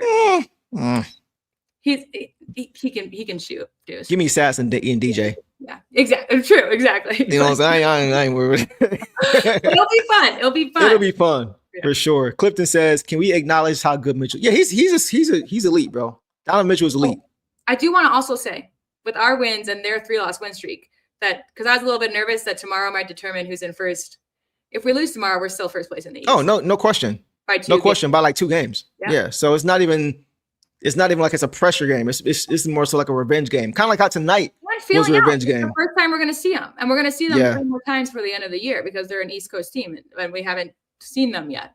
So we're going to see them 4 times this second half of the season. So we took them 3-1 last year without all the hype too. Rashad says Knicks fans are Apollo Creed after Rocky going into Rocky 2. Took him for granted, had to run his mouth as false bravado. Knicks fans in a nutshell. Yeah, you know what happened in Rocky 2, bro. You know what happened in Rocky 2. We got that revenge. So I like that comparison. I'm a huge Rocky fan. So any Rocky reference, I made a reference earlier. Y'all throw them at me. I'm gonna throw them on the screen for sure. For sure. But yeah, it'll be nice to extend our. If we win tomorrow, we go up 4 games? Yeah, because I think we're at 3 now with the win today. Yeah, 4 games. Yeah, when we've been steadily like 2 games above them the whole year after we went in first place. So it's not like we're losing ground. Like they're losing ground on us actually because they keep losing. So even if we do lose tomorrow, we still got a 2-game lead. So and ain't gonna be no rematch. They're a good team, guys. They only have 3 less losses or 3 more losses than we do. It's gonna be a challenge. That's why it was just nice to win today, and I think it will just carry over. I wish we were extremely healthy for even more optionality, but it's again we just keep seeing with our young guys that they come in and they take advantage of their minutes, and it also just throws everybody else off. We have a lot of, like you said earlier, spark plugs, a lot of them on this team.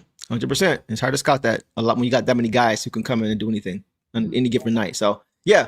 All right, boss. Let's move on to Javonte Savage. Woo! Green. Can you woo? Tonight, guys, Javonte Green finished with 11 points on 3 for 9 shooting overall. 3-6 from 3, had that 3-ball rolling. 2-2 from the free throw line, 4 rebounds, 1 assist, 1 turnover, and 1 steal in 24 minutes, boss. Yeah. The defense was really the theme again today. He hit those big threes when we needed them. So a huge momentum push. He hit the big 3 and then drew the offensive foul by getting in the passing lanes because he was Yep. already in that passing lane. He was. What happened is they had to what's the word? They basically readjust because we threw him off because Javonte was in the passing lane. He couldn't throw it. So he's like, okay, come set a screen for me. But the screener got there too soon, and Javonte got, turned the ball back over right after he hit a three. So just massive plays just from his presence. Great defense, obviously, clutch free throws, the big threes, and then the steal in the fourth, just being extra handsy.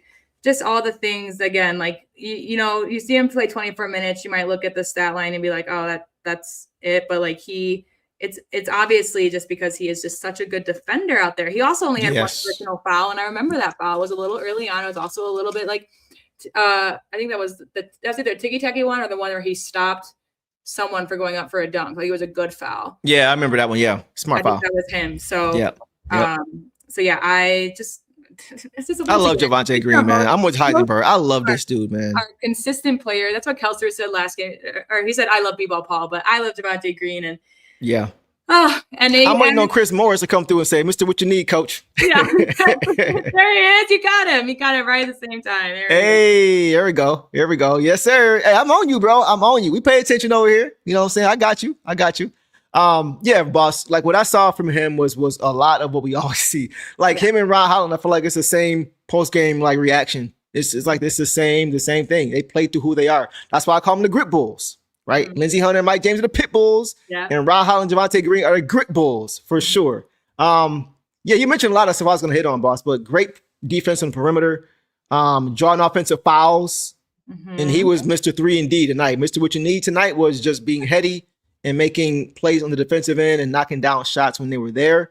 And he found his other grit bull twin, Ron Holland, on the break for that and-one finish. Once again, just sprinting with him, running with him. Like we always talk about, right? He did it with Karis LeVert, running with him, did it with Jaden Ivey, running with him tonight, running with Ron Holland. Like, he just sprints back and just gives you another option to be able to get a bucket. That's what you need, man. So, and he was great on Donovan Mitchell as well with his defense late in the game. So, like you mentioned, just having a ton of guys to throw at guys makes it hard for you as an offensive player to kind of get settled because you can't really catch a rhythm. Looks like you got this guy who's shorter and stocky and stronger. Then you got this guy who's taller and lanky and long. It's hard. It's hard to get comfortable. They're all going to get up for the ball. Exactly. This is what will come in handy tomorrow with the team that has a lot of great offensive players that you can't really switch off of a bad, maybe Duncan, but like you can't really switch off of a bad defender because you're going to just get another one. You're going to be faced with another one. Just like they have, the Knicks, the Celtics, they've got and the Cavs, I would say, have great offensive reliability, and we have great defensive reliability. Our offense is getting there, but like again, like we can have four great defenders matched up against their four great shooters, and trying to switch off will be tough. It'll be tough. Yeah, because you're gonna get matched with someone that's gonna. And again, like Duncan, will probably be taking advantage of a little bit, but he gets certain things he wins. Like I think he's recorded a steal in every game for a while now. I have to go back and look, but it seems like he has like a streak of steals because he's still showing effort. Well, he was second. He was fourth in steals last month. Wow. Fourth in steal. Cade was second in steal. Wow. I think KPJ was 1. Cade was 2. And Cason Wallace was 3. And Javonte was 4th. Wow. Yeah, Javonte. Yeah, so good. Crazy. You got guys on your bench who are close to leading the league in defensive categories coming off the bench. Yeah. Stu off the bench was second in blocks, and you got Javonte Green last month was 4th in steals off the bench and steals. It's ridiculous. Ron was up there too a couple weeks ago. He was tied for like 4th in most steals of the season. Yeah, you're right. And again, bench guys. So. Crazy, man. Michael Moore says perimeter defense rarely right. These guys, like they, for the most part, we've seen these guys, whether win or lose, they play hard. Yeah, it's hard to you got to beat them most of these games. We're not going to give the game to you, and that's credit to coach for keeping these guys up and keeping the mentality up and demanding hard play for 48 minutes. I got to give him credit for that for sure. That's what makes it hard to beat. It's hard to beat a team like that when they play hard and they have the depth to play hard. We're not gassing out. No. At the end of games because we can play hard and we got 10, 11, 12 guys who can sub in and out all game. And that's hard to play. It's hard to play against teams and beat teams like that. You got to really execute and put them away. So that's why we are 26-9 as of right now. And last thing for me, boss, with with Green is something we've said before. I'm gonna say it again. We've said it since the beginning of the year. He may not start games for you, but he is going to finish them for you because you can trust him. Mm-hmm. You can trust him to make the right plays and to make positive plays on the basketball court. He's just a smart player. He's not the best at anything, but he's good at a lot. Yeah. So and he seems to have the gene that Jenkins has, as a couple of these guys have, where like his shooting turns on in clutch moments. He's always a good defender, but like he made those clutch threes after missing a couple early. They trusted him in the corner. Like he made one, he missed one. They trusted him again to make it. Like something about it just helps him thrive. And I think it is just the space. And again, because we've talked about it, like I think Duncan was just in there for his reliability today because he did make some good cuts. I agree. But that's someone that, and I think Javonte was out there with him anyways, but that's someone that when we want 3-point shooting and defense, I would choose him or Jenkins because they do both consistent. Like, again, he didn't have as many points as Duncan tonight, but he had more threes. Right. And that's just not what you think of. Like if you say Javonte Green, like you might not think of him as who you're going to go to in the corner when you need to rebuild a lead. But that's what it was for us tonight. I swear, some of these guys just shared the same like clutch moment. That's the key. Really That's the good. key, though. The clutch play. Clifton just hit it too. Says he's shooting 33%, 0.7 from 3, but feels like it should be higher. You know why? Because he'll miss his first 2, and then late in the game, in the fourth quarter, he'll make that one to go 1 for 3 to put him at 33% because he makes him in big moments. Because, like you said, probably because feels higher because his 3 are so timely. Exactly. Way to say it. That's the key. And he takes good shots. He doesn't take bad shots. We're like, bro, why you take that shot? We didn't. You don't say to him, like, you're not saying to your TV, we didn't need that shot. Why? Like, you don't. Not with him. He's always taking good quality shots. He's a good team player, man. Great team player. So I'm with you there, Chris, for sure. And he had a big steal. Like, it's hard to game plan for all these guys, man. It's tough. Yeah. And it's again, tough. Go ahead. When they start off slow, it's just the way we finish games. And that's just kind of how I was just really proud of them for getting it done against the CAVS again, who do get really hot too. They all kind of have the same clutch gene, which is what I've seen from the Knicks as well lately. I think it'll be another fourth quarter game tomorrow. So I just want us to get ahead just like we did tonight and just hold it down. Yeah. But yeah, because also we don't look for Javonte to get going on offense necessarily, really ever, but especially not. He don't look for himself to get going on. Right. So when he shoots these threes, that's kind of the last option. He's wide open, whatever he'll make. So, but then you do look for him later on because he's kind of on. He just goes, just like we've talked about the momentum. Like if he makes a good defensive play, he just kind of shows it off on offense. Like the ball rules, and you just see it. Yeah, and him and Ron and Daniss and B-ball Paul even. B-ball Paul will make a nice play on one end and he'll be under the rim at the next end. Yeah. And I feel like we have a lot of guys on our bench who can, because you guys make a good point too. Like in the playoffs, the game does slow down at times. You're not able to always be able to run and get out. We got a lot of guys on our bench who can make plays in the half court on both sides at the end of games. When it does slow down. Like I trust Javonte Green on the court at the end of a game in the half court. That's why he's playing. That's why I said what I said to begin with. You trust him. You trust Daniss Jenkins in the fourth quarter of late game situations in the half court because you have guys who have a high IQ who know how to play team ball and who can execute. And that's what they do. Again, with the playoffs things, and we've mentioned it before with the injuries, like where it's almost a blessing and a curse because now all these guys are getting minutes and getting continuity with each other. We said at the beginning, that's what kind of seemed like it was lacking in the first and they got in it. Like all these guys are going to basically be able to say that they all played good minutes with each other, no matter who it is throughout the season. And that's just, again, just huge for playoffs. Like last year we were down. We didn't have Ivy and we were down Stu, just down some guys. And we had to rely on bench, but like our benches, Paul Reed was getting minutes last year, but not like this, like he's gotten more. He kind of went on we didn't see him for a little bit, but I think that was just trying to get Duren and Stu lineup figured out. Like you said, I think we're going to have a 2 big lineup going forward because that was what there was tonight, despite not going against Allen with that. Because you can't even, and then, can't even say like, well, they didn't have Allen. Well, we didn't have Duren. Like, it was still, right. Exactly. Even said it too. Like, it's hard when you miss these guys, but the game doesn't, it's still worth a win or a loss. So you have to show up and show out. And our guys just really do it so well. It's just something because, the Nuggets have been extremely injured and their bench is still, they're in the they won a game, they lost a game, and then AG came back today, I believe. But we went through early in the season during our win streak of like getting to know each other. That's what they're going through now. And we already have months on that. That's just really cool. It's just, I agree. We've said it before that our bench could be its own starting unit.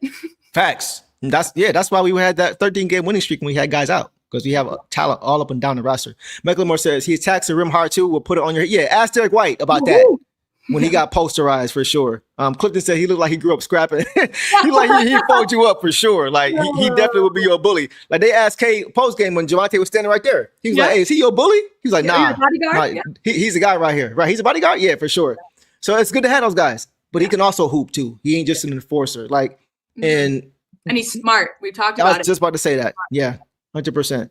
I love it, man. Yes, a great game once again, guys, from Javonte Green, who drives me crazy sometimes with those trying to get those steals, and he doesn't get them. But he had one tonight, so you gotta live with it, man. Like today, you gotta live with it. He didn't have the steal, but he got in the lane again, and that's what led to the offensive foul because he threw it off. He was present enough to be like, honestly, it was on the Cavs guy for not moving because he was present enough to be there and like try to get it through me.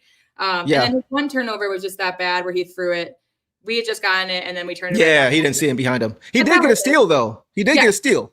Right. And so he just makes up for it. And him and B-Ball Paul are both two people that I would say once they make a mistake, they don't make it again in a game. Yeah, right. Doesn't hurt you too much, if ever, in games. I agree. Last one, Michael Moore says, Deuce, I'm wondering when JB is going to try Lanier when Duncan starts off slow. Kid can shoot it at a high. I don't think he'll ever start, at least not this season, as a rookie. I think we have too many guys who are ahead of him as that. But I wouldn't be surprised if he gets some opportunities, maybe off the bench, if Duncan doesn't have it going. Because Lanier has showed too that he can be a pretty decent defender for you as well, as far as because he came from Tennessee where he had to play defense. So that's interesting thought there too, Michael Moore. Thoughts on that, boss? It's hard to throw in someone when we're also still just trying to get used to these other guys that we found. Like we're still working on that. But very true. We also, I think we've gotten leads on some teams that have cut back in the fourth a little bit. Like we saw him for a few minutes the other night because we were up. We just got, some of these games we just got to dominate early to get some of these guys some chances. Yeah. But again, I'm just glad that he's, actually being able to develop. He'll definitely get NBA minutes. I'm excited for him. I think he'll make a big impact. But it is nice to not have to just immediately go to our rookie for for sure. Like you mentioned before, we have a solid team now. We can let guys naturally develop instead of throwing them out there and putting too much on their plate. And now they look bad because they're out of position, asked to do too much. Guys like Andre Drummond in the past who have just been asked to do too much, having be the franchise guy, having be the next Joel Embiid. It's like he's not a back-to-the-basket guy. It's not his game. Trying to make him something he's not. So it's nice, like you say, to have guys who can naturally have grow. I think he'll be with the Crews for most of this season, and I think that's perfect for him. Let him grow and develop. But like you guys said, and like you obviously know his game, and that he can defend and can shoot. So if we ever get in a pickle where, there's ejections or injuries or whatever, I wouldn't panic if we had to throw him in last minute. Right. Enough with us. And 100%. The Pistons and the Crews guys, they work out of the same facility. Mm-hmm. And that's just not common. I don't know if you guys, it's not common in the NBA to have that. So that also just goes to show our depth and how these guys can work together is that they practice together at times. So. Exactly. Yeah. And there's a synergy between the coaching staff between both programs as well. So when you come up from the Crews, you have an idea of what you're going to be doing if you get minutes. Yep. And that's very, very helpful too. You're not a deer in the headlights trying to figure out, am I supposed to be here? Like you already know because you had these same reps with the Crews. So that's a huge plus and a huge advantage for anybody who's a two-way like a Daniss Jenkins, for example, who is very familiar with the Pistons because of how he played with the Crews. So I love it. Yeah. I love it. And then lastly, boss, we'll go quickly to Marcus Sasser, just really quickly, and then we'll pivot from there. Tonight, guys, Sass finished with, he didn't score, only played 3 minutes. They were early, over 2 from the field, 0 of 1 from 3, 1 board, 1 assist, 1 turnover in, like I said, 3 minutes. So not a lot of minutes for him, not really much to really gauge and go off of. I just felt like coach felt it may have been a better decision to go with another playmaker instead of just a bona fide just bucket getter, which I'm cool with. And you saw it pay dividends. So great call from coach, man, for sure. Yeah, that's all. I think that's all it was. It wasn't anything personal to Sass. And I think once sometimes you gotta see him. So I think once he saw him out there, he's like, maybe we do need more size. He may have saw something. Yeah, that's true. He was 0 for 2 on attempts. He had a turnover. Did have a rebound and assist. So he productive, but I think, he just was just like, well, I think it was truly experimentation. And I do think that if Jenkins maybe didn't come off as hot, we might have seen Sass more. Could have. But this is what we asked for JB is like, when something's working, not to fiddle with it. So he did that. I got to give him credit, right? He made the adjustment when it was there. Very good coaching tonight. I think it's been good coaching lately. He's still just trying to work for consistency and continuity. Tonight. But again, we've seen enough of Jenkins that we know that he's reliable. 100%. 2 great games from Sass, but I think we're not. There'll definitely be games soon that we'll see the same results from him as well, or the same. I agree. So I agree. They'll both have their moments throughout this season going forward. I definitely think that's the case. And lastly, it's just nice to see Coach continue to get wins against his former team. Yeah. I love it. Oh, I don't know when. I mean, continuing. I mean, I'm curious now when. Because if Mitchell he's only handed us 3 losses, or only hit 3 losses against us, I'm curious if all 3 of those losses have been with JB. And then also, guys, Cade had a season low 12 points against the Cavs. Like this was the team that blew us out this year, and we figured it out, and we got them back good. So we weren't the same version of who we are. Not at all. We knew we wouldn't be. We knew that was kind of a fluke, but it was nice to be validated in that sense that it was 100%. 100%. So I love what I saw, guys. All right, guys, in conclusion, we're going to talk about the Knicks a little bit more just quickly. This is a highly anticipated game coming up tomorrow night in the back-to-back. We haven't faced off against them since last year, Game 6, right? We all know how that series ended. So I'm sure the Pistons are going to be up for this game. And we are currently the top 2 teams in the East. And we mentioned the Knicks have lost 3 straight. So we got to make sure we're locked in because considering the history already, the fact that they are trying to get off this 3-game losing streak, Snide is going to give them a little bit extra urgency to try to come out and beat us tomorrow. So it's a game we got to go out and try to get for sure. I'm looking real quick. Josh Hart will be out. Josh Hart's out. Interesting. And then is Robinson playing tomorrow? Mitch? He did play the other day, so I do think he will be playing. But so Landry Shamet is out, and Josh Hart, he got hurt last week. Okay. He'll be reevaluated in a week, and that was on the 2nd. So he will not be playing, but that's a guy who can give us problems too. So they'll be out. They'll be out a couple guys that they rely on, just like we've been out. Okay. We rely on. So okay, cool. Yeah. Sounds good. Lastly, boss, Tara asks, we talked about this a couple weeks ago. Off topic, boss. Have you watched Sinners yet? Great question. Did you watch it? Yes, I flew home to Chicago for Christmas and I watched it on the plane, made sure there was no kids around me or anything. so do you really good. Do you know now what we mean when we say Ausar when he gets a steal or anybody pick poor Robin clean when he plucked him? I picked poor Robin clean. When that came on, I was like, oh, Ausar. Yeah. Now it's there'll always be I love the movie. It was so good. I gave Dave the little rundown. I was like, I could talk about it all day, but I gave him my thoughts immediately. Yeah. Really good. Just the history too is crazy, right? Yeah, and I know some guys recommended that I look for some symbolism, which I picked up on a lot of it already. I'm sure that there's stuff I missed, but I really liked it. It was really well done. So great recommendation, guys. Keep recommending stuff to me. So yeah, man. Y'all know we talk movies, but I need to watch more. And maybe one of these days we'll talk Stranger Things from our Stranger Things fans for sure. Oh, yeah. Off topic. When we finish our basketball stuff, we'll get to some more stuff. Go ahead, boss. I did watch season 1 and 2, but I'm back on watching season 2 to catch up because I do want to see the end. So man, it was crazy. We ain't gonna do it tonight because I'll be here all night talking about that. But season 2, but okay, yeah. Make sure you catch up. And any Stranger Things fans, make sure you guys put that in the comments as well. We'll talk about it later. But guys, that is a wrap for tonight's show. I want to welcome Derry to the show. Welcome for sure. Welcome to Derry is a movie. What's that? It shows you how caught up I am in movies. I had no idea what that was. Anyway, all right, I gotta check that out this weekend. I guess next weekend. We talked about JI. Okay, yeah, we covered JI. Yeah, we covered JI for sure. Yeah. All right, guys. So that's the wrap for tonight's show. We appreciate everybody once again for showing love throughout this whole process of this foundation work we've been doing. Yes. To support the Ron Holland Foundation for sure. We really do appreciate. We'll throw back up here for sure for anybody who missed it. Maybe you came later. We shouted everybody out. Everybody who participated and was able to donate or send a super chat or whatever. We really appreciate all you guys' work. And look what y'all did, man. Yeah, that's y'all crazy. Did this in 10 games. In 10 games, y'all did this. So it just shows what we can do when we come together, man. So this is great. It's going to go to a great cause. Who knows? Maybe we'll see if we can get your family on here one day to kind of talk about a little bit more. So we'll see how that works out. No promises. We'll do what we can. But as always, we appreciate the love you guys show, man. So with that, guys, make sure you smash the like button and subscribe if you are new. And we hope you guys have a great night. We got some football that's probably already on as of right now. So go check out the Lions. I haven't checked the score. I'm going to do that after. I didn't want to be the foul mood on the pod, so I waited until after. So I'll leave that there. But y'all know the drill, man. We appreciate y'all, and we will see y'all tomorrow night. Tomorrow. Detroit versus everybody. Peace. All the dirty work, all dog. I'ma dive on the floor, go try to block every shot, and I'ma be physical with you the whole game. You know Stu gonna be physical with you. When you think of the Pistons, you think it's just hard work and just gritty basketball. That's just the identity you gotta have when you put on that jersey. I'm not your average breed of canine. Not a good dog, I'm bad boy for life.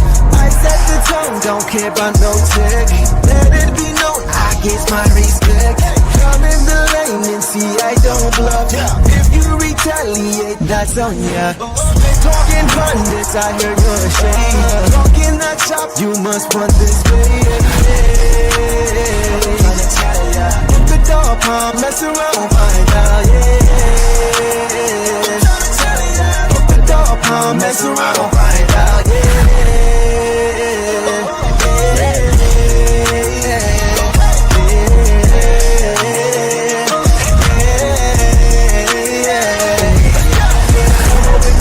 For some barbecue sauce, boy, you better crop a hill, cause I'm like that. When you're ready for some barbecue sauce, boy, you better crop a hill, cause I'm like that.